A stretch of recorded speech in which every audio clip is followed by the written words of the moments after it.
வணக்கம் ஃப்ரெண்ட்ஸ், எல்லாரும் நல்லா இருக்கிறீங்களா? நானும் நல்லா இருக்கிறேன். மீண்டும் ஒரு வீடியோவில் உங்களை சந்திக்கிறதுல மிக்க மகிழ்ச்சி. இன்றைக்கு நான் உங்களுக்கு செய்து காட்ட போகிற ரெசிபி வீட்டில் இருக்கிற குட்டிகள் எல்லாம் கூட விரும்பி சாப்பிடக்கூடிய ஒரு ரெசிபி தான். அதாவது குட்டி போண்டா எப்படி செய்கிறதுன்னு தான் உங்களோட பகிர இருக்கிறேன். அதோட அதுக்கு ஏற்ற மாதிரி ஒரு கடலை சட்னி, அதாவது நிலக்கடலை, நாங்கள் கச்சானண்டும் சொல்லுவோம், கச்சான் போட்டு செய்கிற ஒரு சட்னியும் தான் உங்களுக்கு இன்றைக்கி செய்து காட்ட போகிறேன். வாங்கோ எப்படி செய்கிறதுன்னு பார்ப்போம். இந்த குட்டி போண்டா செய்கிறதுக்கு இதில் ஒரு பெரிய பாத்திரமாக எடுத்துக்கொள்ளுங்கோ. அதுக்குள்ள ஒரு கப் மைதாமா, அதாவது ஆல் பர்பஸ் ஃப்ளவர், பிளெயின் ஃப்ளவர்னு சொல்லுவோம், மைதாமா இதில் எடுத்துக்கொள்ளுறேன். 3/4 கப் கடலைமா எடுத்துக்கொள்கிறேன், கிராம் ஃப்ளவர் எடுத்துக்கொள்கிறேன்.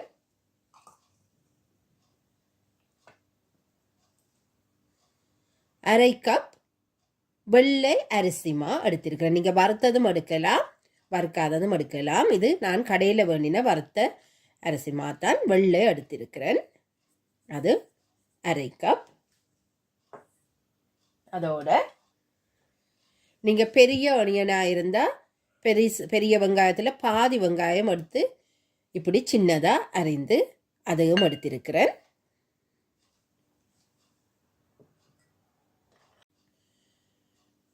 இதில் பச்சை மிளகாய், 2 பச்சை மிளகாய் எடுத்து சின்னதாக வெட்டி வச்சிருக்கிறேன். நீங்கள் பார்த்தாலே சரியும், சரியான சின்னதாக தான் நான் இதை வெட்டி வச்சிருக்கிறேன். அதோட ஒரு இன்ச்சி அளவு இஞ்சி துண்டு எடுத்து அதை ஸ்க்ரேப் பண்ணி வச்சிருக்கிறேன். நீங்கள் பேஸ்டாக கூட போடலாம், துண்டு துண்டாக வெட்டியும் போடலாம். நான் துண்டு துண்டாக வெட்டி போட எனக்கு விருப்பம் இல்லை, ஏனெண்டா அது அப்படியே முழுவதுமாக வாயில் கடிபடும், எல்லா போண்டாவிலையும் அது பரவலாக வராது. அதுக்காக நான் இப்படி சின்ன கண்ணால் ஸ்க்ரேப் பண்ணி நான் போட்டிருக்கிறேன். அதையும் இதோட சேர்த்துக்கொள்ளுவோம். அதை விட கறிவேப்பிலையும் நீங்கள் நிறையவே எடுத்து நல்ல சின்னதாக வெட்டி அதையும் சேர்த்துக்கொள்ளுங்கோ. விரும்பினா கொத்தமல்லி இலையும் சேர்க்கலாம், நான் சேர்ப்பதில்லை. ஆனவடியா இதுலையும் நான் போடையில், நீங்கள் சேர்க்கிறண்டா சேர்த்துக்கொள்ளலாம்.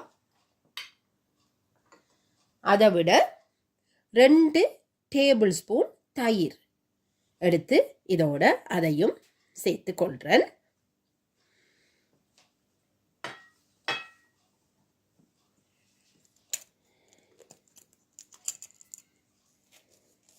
நற்சீரகம் சிறிதளவு சேர்த்து கொள்ளலாம், வாசனைக்காகவும் சுவைக்காகவும் நற்சீரகம் சேர்த்து கொள்ளலாம். நான் ஒரு 1/2 டீஸ்பூன் இதில் சேர்க்கிறேன்.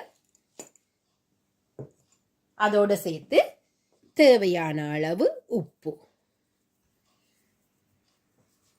இது எல்லாத்தையும் முதலில் நாங்கள் கலந்து கொள்ளுவோம்.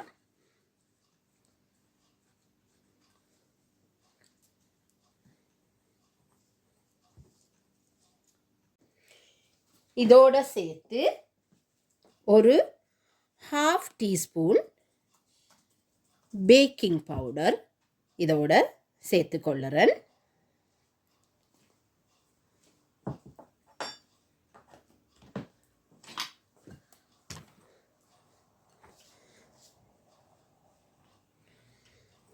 நான் இப்படி நசித்து கலக்கிறேன், ஏனென்று சொன்னால் அந்த வெங்காயம் எல்லாம் கொஞ்சம் அப்படி அதோட சாரெல்லாம் இந்த மிக்ஸில் வடிவாக வரும்.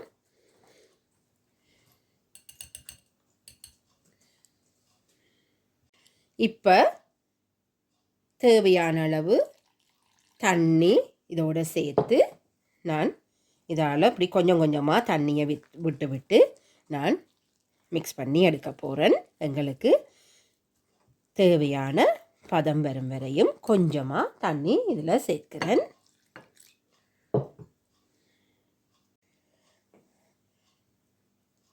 விஸ்கால கலப்பதை விட இப்படி ஒரு ஸ்பெச்சுலாவால் கலக்கிறது கூடுதலாக வடிவாக கலக்கக்கூடிய மாதிரி இருக்கும். அதுதான் நான் அந்த விஸ்கை மாற்றிட்டேன்.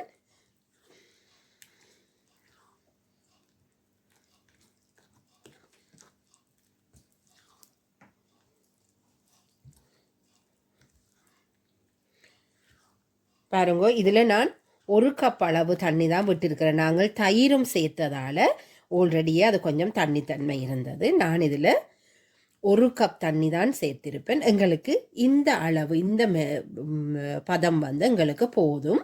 நாங்கள் கையால் கொஞ்சமாக கிள்ளி நாங்கள் இதை எண்ணெய்க்குள்ளே போட வேணும். அதுக்கேற்ற மாதிரி இப்படி இருந்தால் போதுமானது. இப்போ ஒருக்கா திருப்பி உப்புண்ட டேஸ்ட்டை பாருங்க. தேவையண்டா உங்களை வீட்டுக்குரிய தேவைக்கேற்ப அதை நீங்கள் கூட போடுறண்டா இன்னும் கொஞ்சம் போட்டுக்கொள்ளலாம். இதை உப்பு டேஸ்ட்டை பார்த்துட்டு கொஞ்ச நேரம் ஒரு 1/2 அன் ஹவர் இதை அப்படியே மூடி வைத்துக்கொள்ளுங்கோ. ஏனெண்டா அப்போ தான் அந்த போட்ட பேக்கிங் பவுடர் எல்லாம் அதோடு சேர்ந்து மிக்ஸ் பண்ணி நாங்கள் போட்டு பொறிக்க அது நல்ல வடிவாக உருண்டு வரக்கூடிய மாதிரி இருக்கும். போண்டா மிக்ஸை நாங்கள் ஒரு 1/2 மணி ஆழம் வந்து ஊற வச்சிருக்கிற இந்த டைமில் நான் இதுக்கு தேவையான சட்னியை செய்ய போகிறேன். ஒரு மிக்சி ஜார் எடுத்துக்கொள்ளுங்க. நீங்கள் நார்மலாக சட்னி அடிக்கிறதுக்கு யூஸ் பண்ணுற மிக்சி ஜாரை எடுத்துக்கொள்ளுங்க. அதுக்குள்ளே நான் போடுற எங்களோட வீட்டு தேவைக்குரிய உரைப்பைத்தான் நான் போட்டுக்கொள்கிறேன். நீங்கள் காரம் கூட வேணுமெண்டா கூடுதலான காய்ந்த மிளகாய் சேர்த்து கொள்ளலாம். நான் இதில் போடுறதாக 4 காய்ந்த மிளகாய் போடுறேன். ஒரு இஞ்சி துண்டும் நான் இதுக்கு சேர்க்கிறேன். கடலை மா வந்து வாய்வு பிரச்சனைகளை கொடுக்கக்கூடியது. அதுக்காக நான் இந்த சட்னிக்குள்ளேயும் கொஞ்சம் இஞ்சி துண்டொண்டு போட்டுக்கொள்கிறேன். அதை விட கொஞ்சம் வெங்காய துண்டுகளும் எல்லாவற்றுக்கும் மேலாக ஒரு 2 டேபிள் ஸ்பூன் அளவுக்கு கச்சான், வறுத்த வேர்க்கடலை நான் இதில் போட்டுக்கொள்கிறேன். இதோட உங்களுக்கு தேவையான அளவு அந்த காரத்துக்கேற்ப தேங்காய்ப்பூ, துருவின தேங்காய்ப்பூ போட்டுக்கொள்ளுங்க. நான் இதில் 2 கையளவு, அதாவது 2 இப்படி ஃபுல் கையளவு தேங்காய்ப்பூ இதில் நான் சேர்த்திருக்கிறேன். அதோட கறிவேப்பிலை, தேவையான அளவு உப்பு கொஞ்சம் தூக்கலாகவே இருந்தால் டேஸ்ட் கூடவா இருக்கும். உப்பு இதோட 1 டீஸ்பூன் அளவுக்கு கரைத்த பழப்புளி கரைசல், 1 டீஸ்பூன். அதை விட நீங்கள் கொஞ்சம் கூடவும் போட்டுக்கொள்ளலாம். நான் இப்போ 1.5 டீஸ்பூனாக இதை நான் போடுறேன். பிறகு தேவையான நீங்கள் சேர்த்துக்கொள்ளுங்க உப்பும் புளியும்.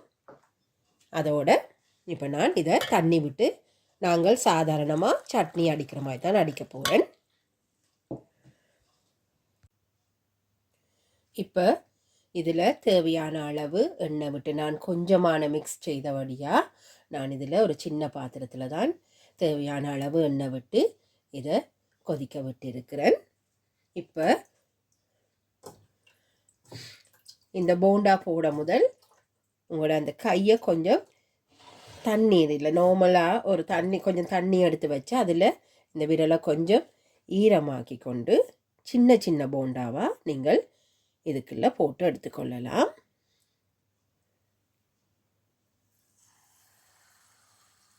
வடிவாக அந்த எண்ணெய்க்கு கிட்ட கையை கொண்டே போடுங்கோ.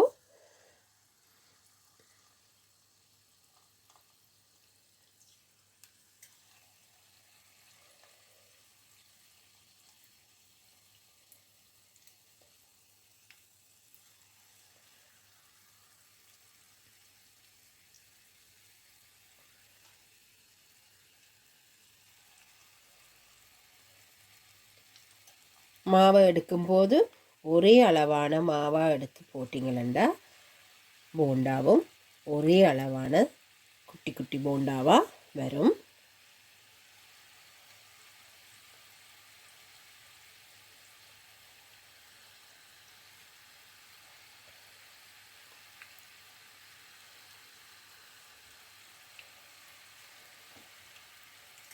அடுப்பை மீடியம் ஹீட்டிலேயே வச்சுக்கொள்ளுங்க.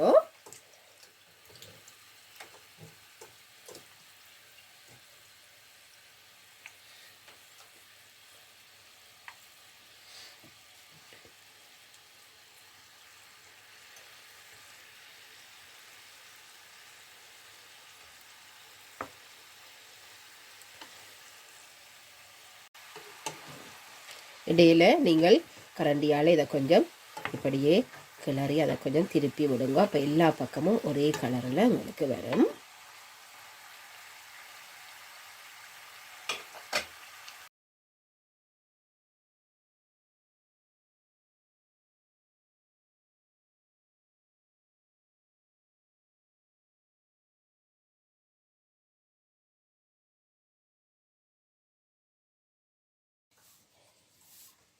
இதுதான் இன்றைக்கு நான் செய்த குட்டி போண்டா. பாருங்கோ, வடிவா உள்ளுக்கு எல்லாம் அவிந்து நல்ல வடிவா வந்திருக்குது. மீண்டும் இன்னொரு வீடியோவில் உங்களை சந்திக்கிற வரைக்கும் தேங்க்யூ, பாய்.